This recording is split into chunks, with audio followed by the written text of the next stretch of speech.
What up guys, today we're going to be power scaling Dragon Ball Super's Resurrection of F story arc, and we're going to be going throughout all the feats that we saw in this arc. Now in this arc we start off with Vegeta going to Beerus' planet to train with Whis. He trained at this point like half a year, so like around 6 months with Whis, and in that time he was able to get so strong to the point that he was able to sense Goku's ki, even though Goku has God ki at this point and shouldn't be able to be sensed unless the other person, you know, has God ki within them. So this is kind of hinting at Vegeta having God ki at this point and obtaining Super Saiyan God with just training with Whis himself. And we also get mention from Goku when he arrives to the planet and he starts talking to Vegeta. He goes up to him and says, hey, you might already be even stronger than I am. So even Goku acknowledges the fact that Vegeta has surpassed him in terms of power, and the only way Vegeta would be able to surpass Goku in power is if Vegeta obtained Super Saiyan God himself. And it was stated later on that by Goku in the end of this arc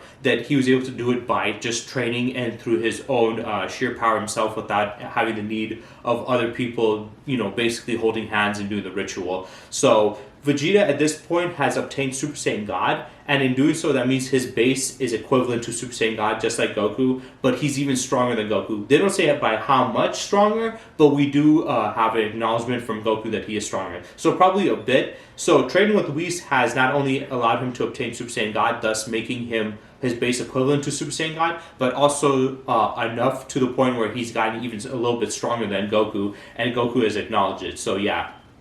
At this point, Vegeta is stronger than Super Saiyan God Goku in his base. And then after this, we have them training, and as they're training, they're on this weird platform that disappears, and they have to carry these weights. And Goku's struggling, so Vegeta was mocking him, and then he tries to do his, and he's now struggling, and he's wondering why, and Whis explains to him, he says, Vegeta-san, I made yours twice as heavy as before. So now he has increased his one. Now this leaves a little bit of confusion between some people, because now some people are saying that this means that Vegeta is 2 times stronger than Goku because he's lifting up something 2 times heavier. But he never said that. He said this is twice as heavy as before. So we don't know of the one that he had before, it was on like as heavy as Goku's, and then this one is 2 times heavier, or was it lighter than Goku's and now he made 2 times heavier, so it kind of matches. But he should be stronger than Goku, so who knows. But we do know that the weight that he was carrying was twice as heavy as the last one, meaning that from the last time Vegeta was training, he got twice as strong. So we see more of the multiplication in their power,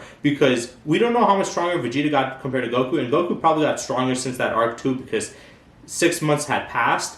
But he was training by himself, so we don't know by how much. But Vegeta did get stronger than him, and then he got even 2 times more stronger than before, seeing as how he mentioned this. But we don't know how much that is comparable to Goku. But after this, we get a little bit of the explanation what Whis trying to explain to Goku and Vegeta their weaknesses, and kind of hinting at, you know, trying to help them obtain Ultra Instinct, and basically explain to them that the problem with both Goku and Vegeta is the fact that Vegeta overthinks and Goku is too carefree. He says, if you are completely carefree, no matter how strong you are, your body will be frail in a fragile state. So what is we stating here? He's stating to Goku that he's too loose, he's too calm, he is too carefree, and that's better than what Vegeta is doing where he's too stiff. But by being too carefree, he's more susceptible to taking a hit, and when you get hit while your guard is down, you're more susceptible to damage. Now this has created a lot of controversy in the Dragon Ball community, and a lot of Dragon Ball Down players say that the Dragon Ball characters are not as durable as people say they are because they can get hurt by weaker stuff, or the argument is usually by the Dragon Ball fans is, no, that's only if their guard is down, which personally I don't agree with that either. I do agree with obviously the fact that when their guard is down, they're in a more frail or weaker state, but I won't say fragile state, because saying fragile state means that they're super like weak, they're just easy to hurt, which they kind of showed that in Dragon Ball Super and in the Resurrection of F story arc, which I don't agree with. I know a lot of people say, oh, but his guard was down, but that's no excuse for him to be getting hurt by that. I've already made a video talking about that. You guys can go check it out on my channel, where I talked about Goku's durability and why that, you know, him being off guard is kind of like, you know, dumb and wrong, because he's had multiple instances throughout Dragon Ball and Dragon Ball Z where he was off guard, or in states where he was so depleted of energy he didn't have any energy to move, yet he survived things that would have killed him in like Dragon Ball Super, for example. Throughout multiple instances in Dragon Ball, he gets shots by like pistols, machine guns, shotguns, snipers off guard, and he doesn't get killed. It hurts him a little where he feels the sting, but it doesn't do any significant damage to Goku. So I disagreed with that. And even when Goku in the tournament, 22nd Budokai Tenkaichi tournament versus Tien, they were both depleted of energy so much so they couldn't even move. But when they fell, they smacked into the ground from thousands of feet from the air. Goku smacked into a bus, then into the ground, and Tien directly smacked into the ground. And they didn't sustain any, severe injuries or die from it. But if this was, Dragon Ball Super Goku, he would have died. So I don't take that whole, their guard is down, so that means they're susceptible to any form of damage. I do acknowledge the fact that they are more vulnerable, but that does not mean that anything should be able to harm them. Seeing as how even when they were completely depleted and falling from thousands of feet in the air to the ground, which would kill even most powerful characters like super, peak human characters or characters with like Captain America with like the super soldier serum, where they were to fall directly on the ground like that, they would be dead, even fully energized. So the fact that they're depleted and can survive that, I don't believe that they should be this weak. But then after this, we have Whis explaining, he says, your hiding key is spilling out all around you. You must hide it within yourself so that your opponent can't sense it. So now he's explaining God Ki and how to obtain God Ki, because we were wondering, what is God Ki? So apparently it's just regular Ki, but instead of letting the Ki leak out of your body, you keep it within your body. So you basically, like when you power up, you just don't let it all out. You let it within your body. So usually the energy flows out of you. Instead of doing that, let the energy flow within you. So it should be within your body, protecting you. And it kind of does make sense scientifically, because if you think of a star, right? When a star is like big and is, using a bunch of fuel, it expands and it's outwardly generating a lot of energy. But when you condense this star, even though it is smaller and the energy is, the energy fuel is smaller and smaller and smaller, it does condense it more and making it more durable, have a higher level of gravity, and have more higher power. That's why like white dwarf stars, even though they're the size of states, or cities, even though they're the size of like cities and way smaller than our sun and probably generate less energy, they are far more heavier, have more mass, have a higher level of gravity. So it does make sense even scientifically. And just think of it like a star. When it collapses and condenses, it condenses all that energy on itself, thus increasing the power of that star itself, right? So I guess it's the same, but I also do think it's kind of dumb because it cheapens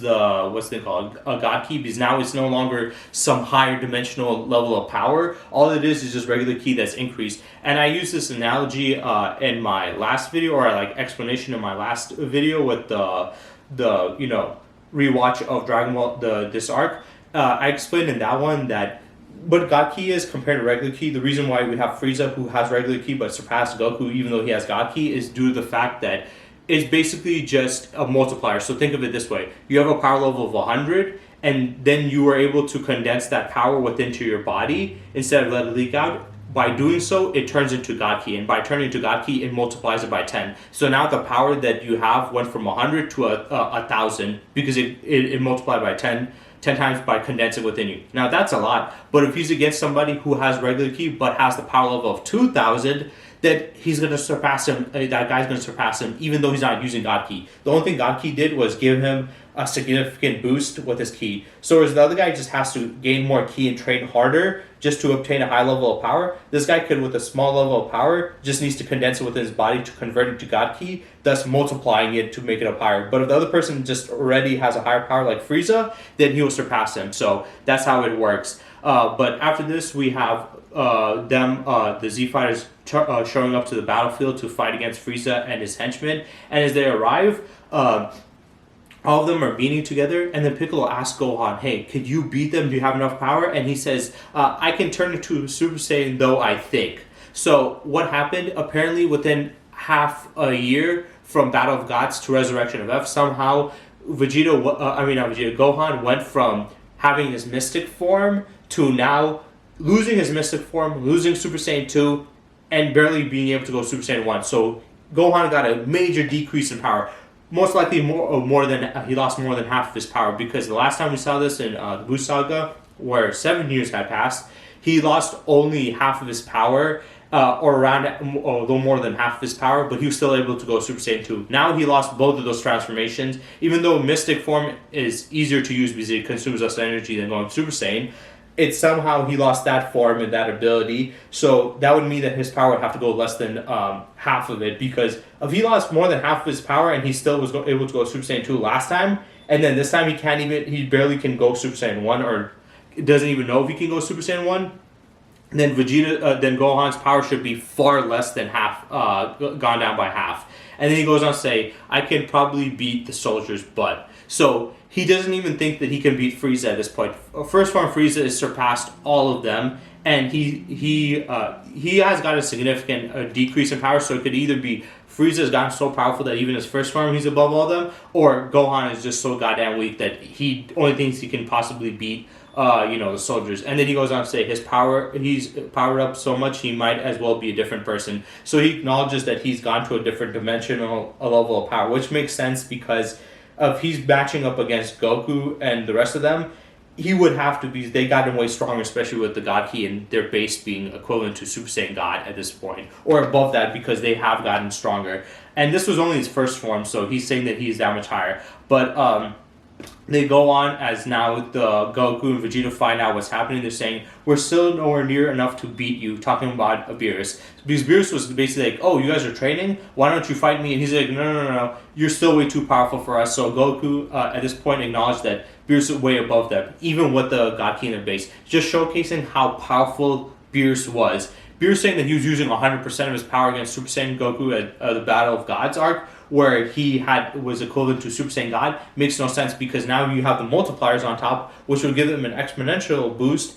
He's still above them. So at this point, they should be Super Saiyan God level and base, and which is universal level and base. And then you multiply that by Super Saiyan 1, which is times 50, then Super Saiyan 2, which is times 2, and then Super Saiyan 3, which is times 4, so 400 times Super Saiyan God. And then you multiply that by Super Saiyan God again, which we don't know how much of a multiplier that is. So just for, to be lowballing, let's just say times 2. That would mean that Goku and Vegeta at Super Saiyan 3, or at least Goku because he has Super Saiyan 3, would be 800 times stronger than Super Saiyan God Goku. And Beerus stated that he was using 100% of his powers against Super Saiyan God Goku. So obviously he wasn't using 100% power because he, in his final form in Super Saiyan in his God form, Super Saiyan God, would be 800 times more powerful than Super Saiyan God, yet he's still too weak to beat Beerus, and he acknowledges that.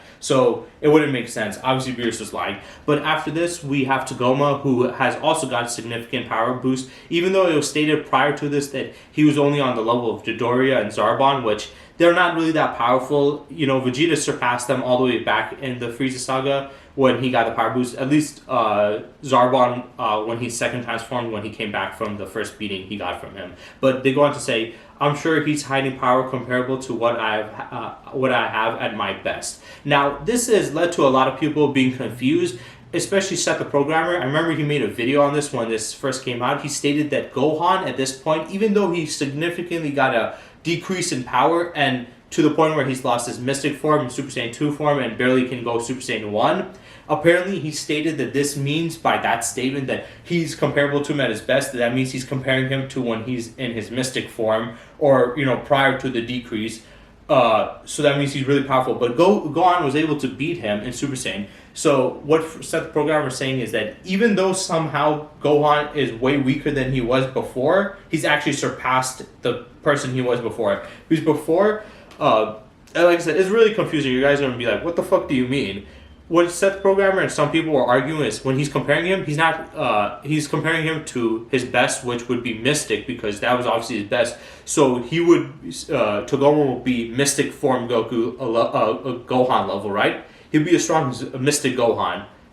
And Gohan, since he was able to beat him, that means he's stronger than his Mystic self, even in base or Super Saiyan 1. Because he was able to handle his attacks in base, so he would be a little bit weaker than Mystic Gohan and base at this point, but stronger than his Mystic self in the Buu Saga by just going Super Saiyan 1.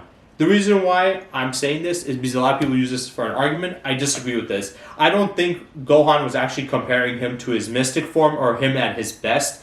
back then. I mean, I think he means now. That's what people are getting confused. Because now this is going to make the power scaling a little bit wonky and make no sense. If we go with this form of logic or way of thinking, the argument pretty much is going to be that, oh, even though Gohan should be weaker and has lost these forms, somehow he's actually gotten stronger because he compared Togoma to, his best, which would be his mystic form, yet Gohan was able to take attacks from him in his base and then beat him in Super Saiyan. So Super Saiyan Gohan at this point, even though he's weaker and can only go Super Saiyan, it surpasses mystic Gohan because he compared him to Togoma to his best and he was able to beat him, right?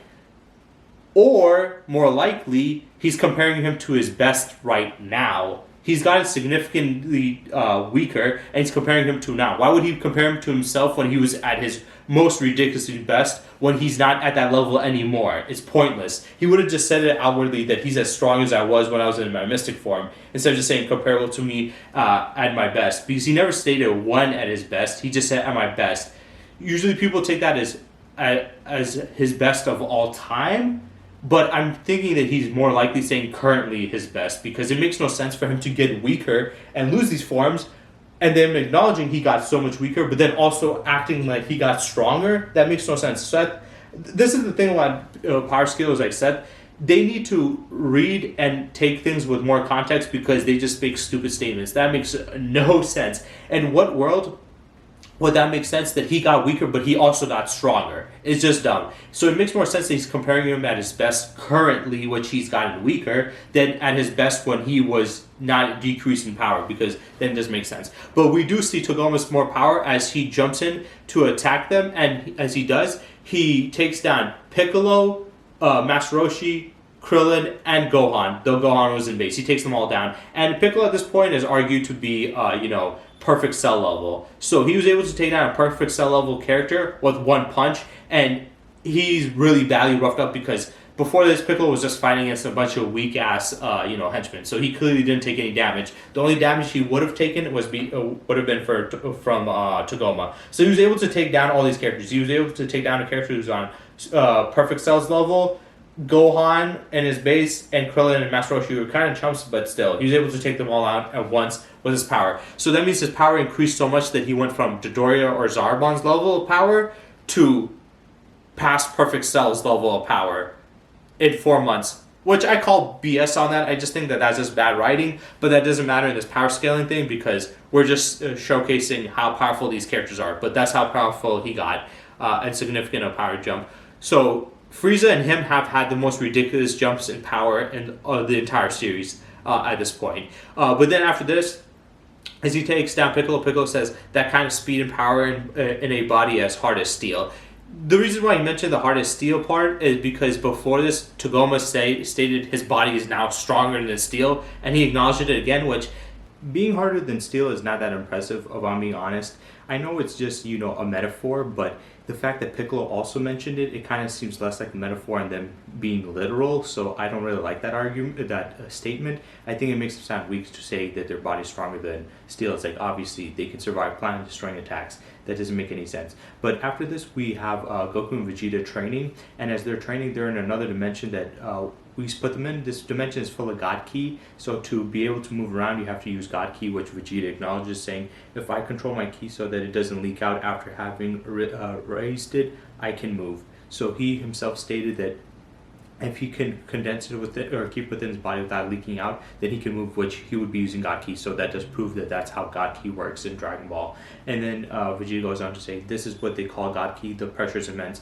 Which doesn't make any sense because at this point he should have God Ki since he's obtained Super Saiyan God and has the power of Super Saiyan God in his base and, surpass Goku. And the only way he could do that is if he has Super Saiyan God, which, like I said, you would need to have God Ki. So the fact that he said this is what God Ki feels like makes no sense, but he doesn't mention that it's very immense. But it is kind of ridiculous that, he says that due to the fact that he should have God Ki. That's the only way he could get this powerful. That makes no sense to me. But afterwards, Goku and Vegeta find out what's happening on Earth. They have to go there. Goku asks Whis, can you take me there?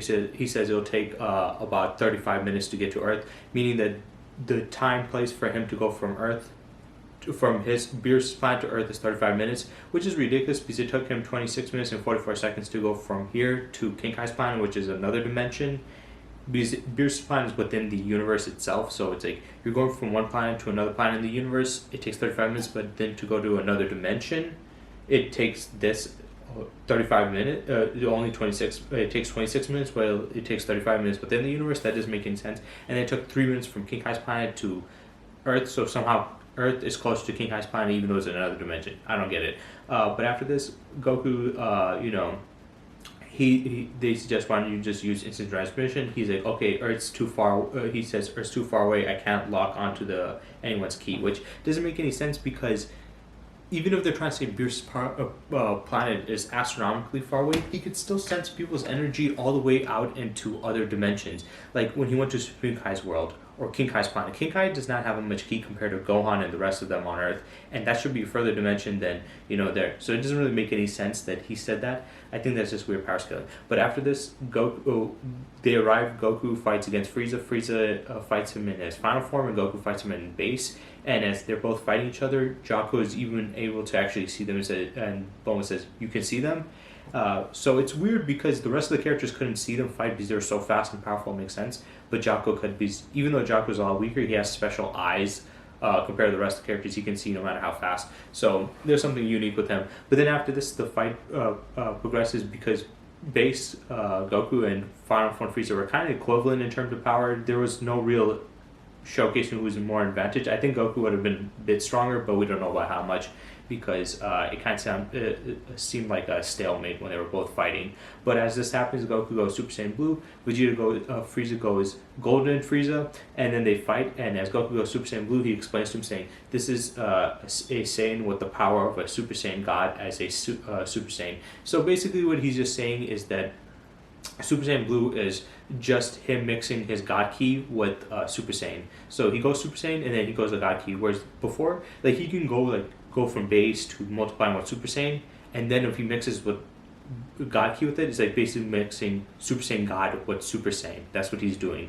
So he goes Super Saiyan 1, 2, 3, Super Saiyan God, and then he can also somehow go Super Saiyan on top of Super Saiyan God. We kind of do see this explanation a little bit later in the series with the whole Master Ultra Instinct. Even though that Ultra Instinct is technically a technique, it's kind of like a form also, and he can incorporate that technique or slash form with other transformations like Super Saiyan, Super Saiyan Blue, Super Saiyan God. So he can have that technique with other ones, and that's why people understand that and I can accept that. But when it comes to God Ki, people might be a little bit confused. Even though God Ki, having Super Saiyan God is a transformation, I think it's just like a Master Ultra Instinct, where Master Ultra Instinct is a form, but also a technique. God Ki is the same thing. It's obviously a technique. It's just condensing the ki in you. You can do that in your base, but Super Saiyan God is also a transformation. So you can mix that Super Saiyan God, which is a transformation slash technique, because the way you get it is through doing the technique of prevent your ki from leaking from your body, to mix it with other Super Saiyan forms. That's why people said that you could have Super Saiyan Blue 2 or Super Saiyan Blue 3 or Super Saiyan Super Saiyan Blue 1, 2, and 3. This should be Super Saiyan Blue 1. But they changed it up and just said, you know what, we're just going to give them Blue Evolved and all these other stuff, which I don't know why they did that. They could have just made Super Saiyan Blue 2 and 3 to increase the power. That's why also his hair is in Super Saiyan style and it hasn't changed. People say it's just recoloring, but that's the point, because it's not actually technically a new transformation. It's an old transformation mixed in with the other new transformation, which is Super Saiyan God, which is also mixed with the technique of mastering God Ki. That's why it is just looks like Super Saiyan but recolored, because technically it is just Super Saiyan with God Ki. Now this does leave a little bit of confusion when it comes to his base and the God Ki that he has, right? Because now the argument is well, when he's in base and he has it, does he have two different sides of base? Does he have the base where if he lets the ki out, he's weaker, but then when he contains the ki in, he has the godlike power? I think that's where the power scaling changes and gets a lot confusing, because sometimes characters can match up to Goku's base level and people are like, oh, that means they're on his base level. But remember, when he's using those base levels of power, I guess he's technically not using God Ki, because if he is using God Ki, he would have to condense the power in him. But then that leaves the confusion of, no, actually, then it would be still the same. Because I was arguing that, that would mean that you can't stack the Super Saiyan multipliers on top of it, because if he was to use God Ki, which does raise his power to that level of Super Saiyan God, he would turn to blue. So if we go Super Saiyan, he would turn to blue. But then they did say that his base was equivalent to Super Saiyan God and his regular Super Saiyan form without using God Ki. So yeah, it's a little confusing. I know you guys are like, what's happening? What do you mean? What I'm saying is the way God Ki works is you keep the power within you, but Goku can technically let it leak out using regular Ki or condense within him using God Ki. So when he's in base, he can technically use two different separate forms.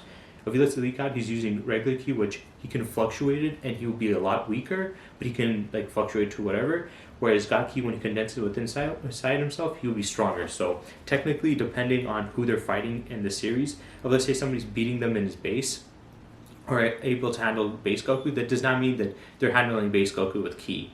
God Ki. They're probably handling base Goku with regular Ki. So this is why there's so much confusion in the Dragon Ball community. And this is probably a topic I can talk about another time, because I don't want to stretch this video out too long talking about that, but I think that's pretty interesting. So since Super Saiyan Blue is just God Ki with Super Saiyan, we do get a multiplier which is 50 times, unlike Super Saiyan God, which we don't know. We know we got an astronomical boost, but for right now I'm just going to be using it at a low-balling argument for only 2 times, multiplier. So that's what I'm going to go with. But Super Saiyan Blue is 50 times, which that we're going to add on to the end of, Goku's power. So going after that, Frieza talks, he said, based on the energy I sense, I can say I'm much stronger. So he acknowledges that he's stronger than not only Super Saiyan Blue Goku, but by a lot. So he ends up losing. Sorry, I've been losing my train of thought here because I've been a little confused about some of the stuff. But yeah, he didn't train properly to master his control of his new form, so it drained his energy, and at this point he pretty much lost, and Goku had won and he beat him. And Goku even states that he technically would have won if he didn't make this mistake. He says, then I would have lost for sure. So he himself admitted that he would have lost for sure if he didn't if Frieza was not so if he just waited a little, if he wasn't just so like crazy and adamant about coming back quick to get his revenge, he could have mastered it. If he mastered it, Goku would end up won. But after this, it doesn't matter. Goku gets taken down with the laser. We see the iconic, image where he gets shot through the chest with a laser and gets taken down. It's different in the anime compared to the movie. The movie, he got taken down in Super Saiyan Blue. Both were because he dropped his guard, but the difference was in the movie, he dropped his guard in Super Saiyan Blue, and in this, he dropped his guard in base, which base, even though you say, well, base Goku should be equivalent to Super Saiyan God, so that still doesn't make sense. I agree, but also remember, in base and all these other forms, he can control how much ki he's using. So if he went down to base and went out of his transformative state and didn't even stay in a lower state but higher than just base like Super Saiyan, it's safe to say that Goku isn't using any energy. I think it's you can use as an argument the reason why Goku was taken out by a laser was due to the fact that not only did he drop his guard, but he was in his base, but also when you're in his base, he probably lowered his power to just regular levels. It was probably not at, at the levels that he uses to fight. It was just a casual level where he, is just so he can talk or conversate. He doesn't need all that power. That's why he went from away from Blue, because he didn't need to do that. But after this, Frieza basically tells him, you're strong, but you let your guard down easily. You lost because of a ray gun. So he acknowledges that Frieza acknowledges that the reason Goku lost is because he let his guard down, and that even a ray gun could take him down.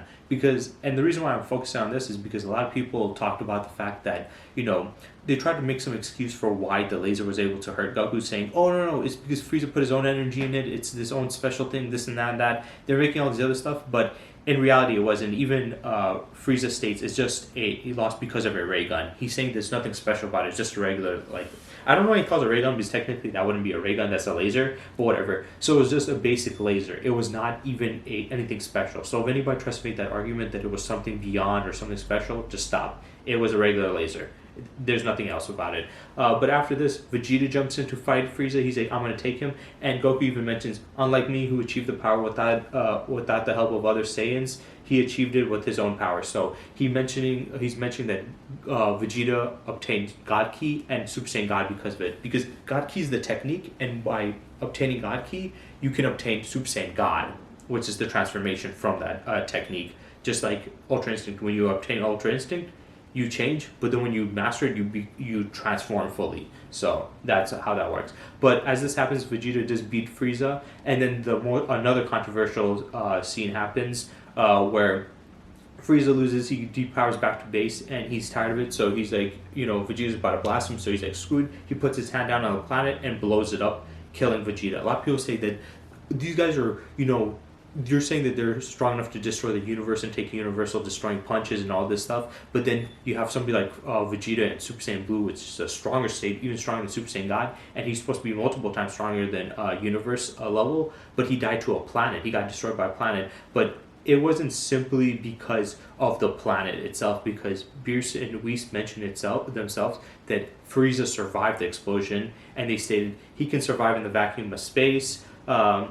So yeah, now that's important. Why? Because a lot of people would be like, well, what does that mean? How does that prove your point that Vegeta didn't die to the planet? The reason Vegeta died was to the lack of oxygen, and without a planet he would be in deep space. So it was space that was going to kill him, not the planet exploding. They themselves explained that the reason Frieza survived was because he can survive in the vacuum of space. If it was truly because the planet destroying had enough power to kill even the godly beings, then he wouldn't have mentioned that Frieza can survive in space. He would have said Frieza can survive a planet destroying.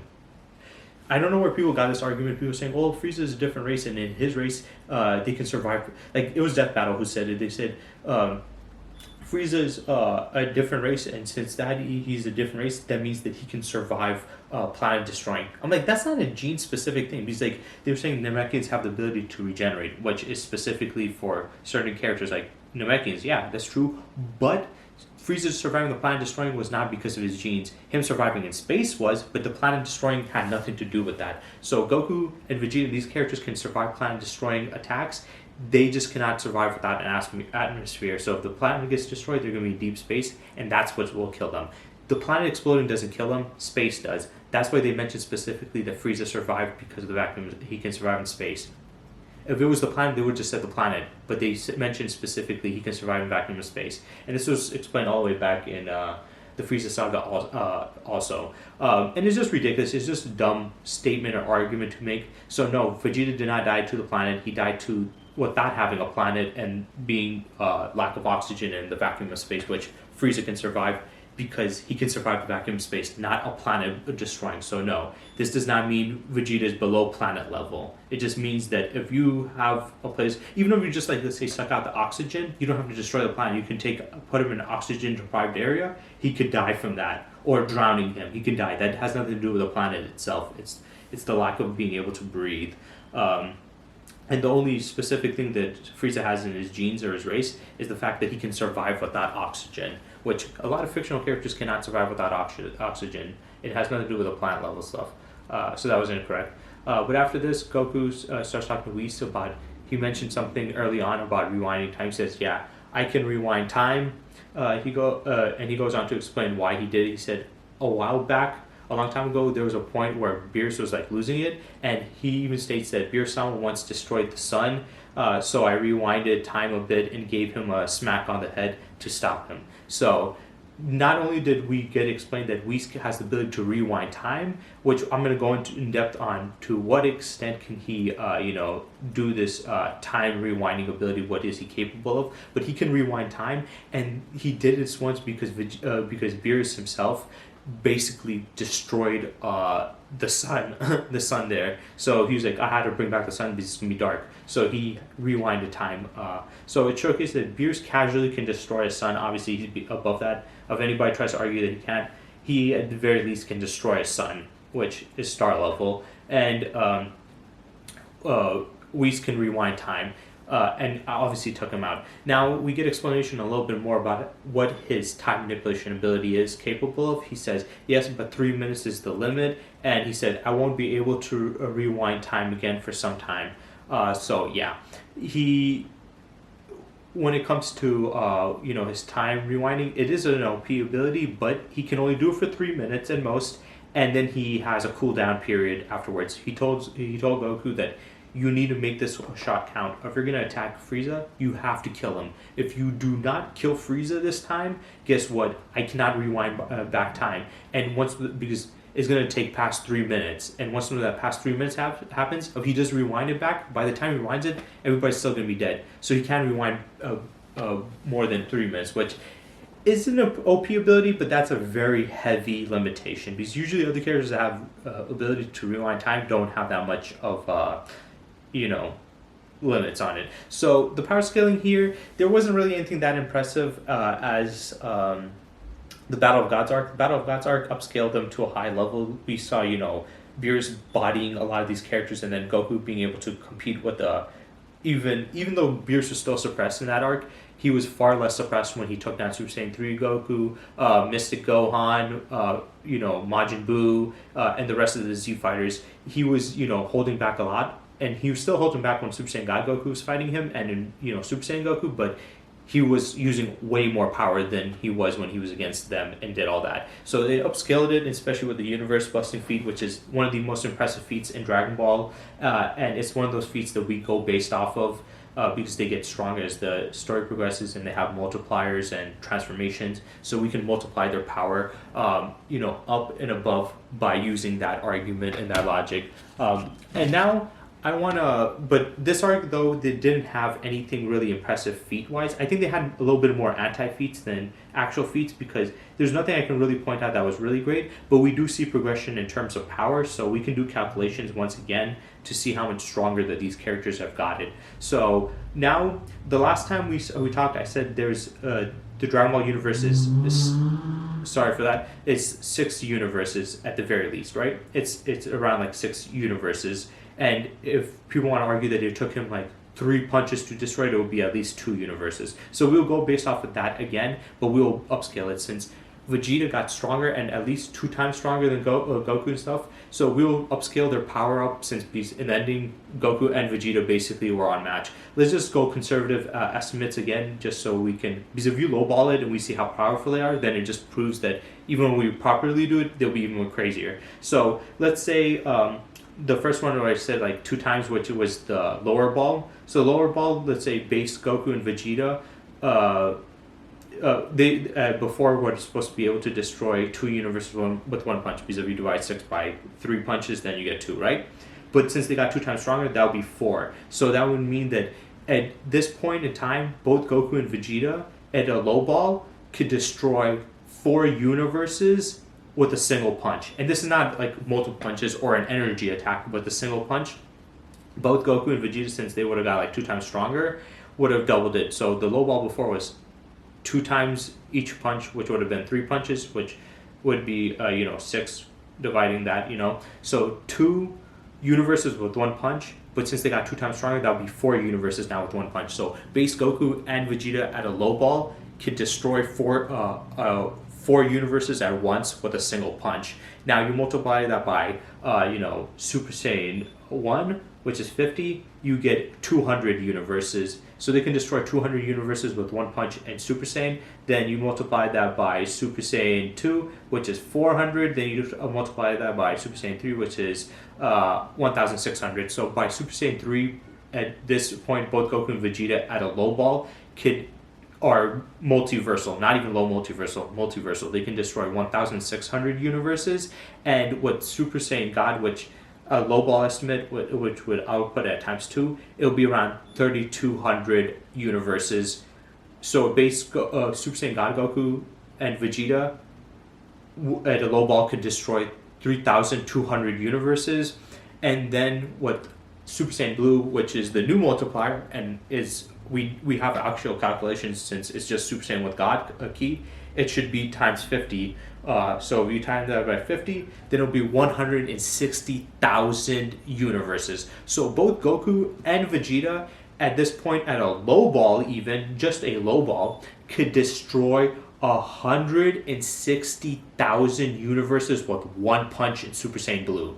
And this is a low ball. That's crazy. This is why I say that Goku at this point, Goku and Vegeta are way past, low multiversal and multiversal. People keep on saying that people are now making an argument that Goku's not even multiversal and they're only low multiversal. But when you look at what it was shown through Dragon Battle of Gods, and then you multiply it by, you know, the Super Saiyan transformation since he absorbed it in base, and then the other multipliers because they get stronger. Because each arc they should at least get 2 times stronger because they're getting stronger and stronger as the story progresses. If you're being reasonable, then that what Super Saiyan Blue, both Goku and Vegeta at this point at a low ball, Super Saiyan Blue should be able to destroy 160,000 universes. So it makes sense why I argue that they could destroy millions to billions of universes by you know, the end of the series or the end of the anime at least. So they're way past that. But now let's go with the large, with the regular ball, not high ball, medium ball, and with the medium, with the reasonable one.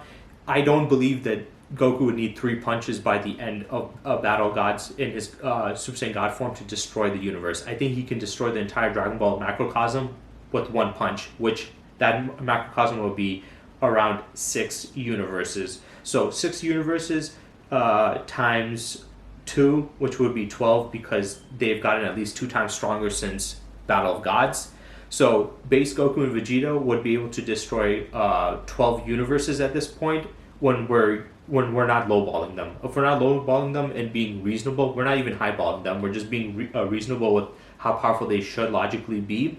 If they're logically as powerful as they should be, and we give them the 2 times multiplier since they should get 2 times stronger, both Goku and Vegeta in base should be able to destroy 12 universes with a single blow.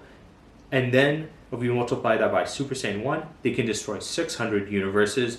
If we multiply that by Super Saiyan 2, they can destroy 1,200 universes. So already at this point of we're rationally you know, power scaling the Dragon Ball characters like Goku and Vegeta, their power should be past multiversal level of power in Super Saiyan 2 alone. They don't even have to go Super Saiyan 3 to be past multiversal levels of power. So if you use a low ball for them, in the Resurrection of F arc, just going based off of calculations, in Resurrection of F arc, both Goku and Vegeta base in, both Goku and Vegeta in Resurrection of F, if you're lowballing them, they would be multiversal or past multiversal in Super Saiyan 3, and if you're rationally, like, you know, power scaling them, they should be multiversal or a little bit past multiversal in just Super Saiyan 2. So then Super Saiyan 3 would be 4,800 universes in one blow. Super Saiyan God would be 9,600 universes in one blow, and then Super Saiyan Blue at a reasonable power scaling calculation should be around 480,000 universal. So what does that mean? That means that we're lowballing them at this arc. At the highest of Super Saiyan Blue, both Goku and Vegeta should be able to one-shot 160,000 universes at a low ball. And if we're being reasonable with the power scaling and realistically doing it, then both Goku and Vegeta at Super Saiyan Blue should be able to destroy 480,000 universes with a single blow. So these guys are reaching almost half a million universes in at max power. We do know they get stronger and stronger, so their power is going to keep on multiplying as the series goes. So the next arc is going to be the Universe 6 vs 7 tournament arc. I'm going to get into that one, and they should get exponentially stronger there. So they're reaching already over 1 million universe destroying with a single punch. Remember, they have more power through energy attacks, especially condensed energy attacks like Final Flash and Kamehameha. They increase their powers exponentially, but even with the basic, even with something as punches, which are far weaker, they can destroy universes and to a high extent. So just with a punch, they can do this much damage. Can you imagine them firing out an energy blast? The Kamehameha and Final Flash should be well above these. So yeah, they should be able to.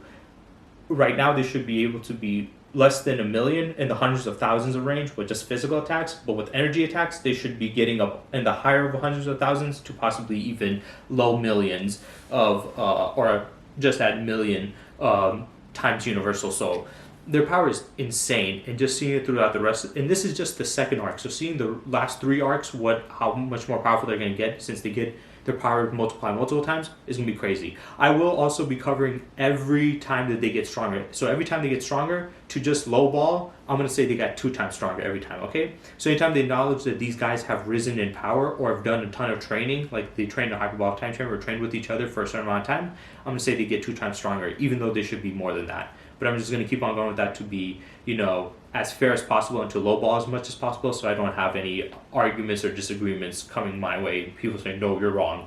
So yeah, if you guys want to disagree that Goku and Vegeta are not that powerful, you can, but I've shown my calculations in the last video and in this one that yes, Goku and Vegeta should be really powerful and almost be able to destroy 500,000 universes at full power. So yeah, I hope you guys enjoyed, and stay tuned for next time.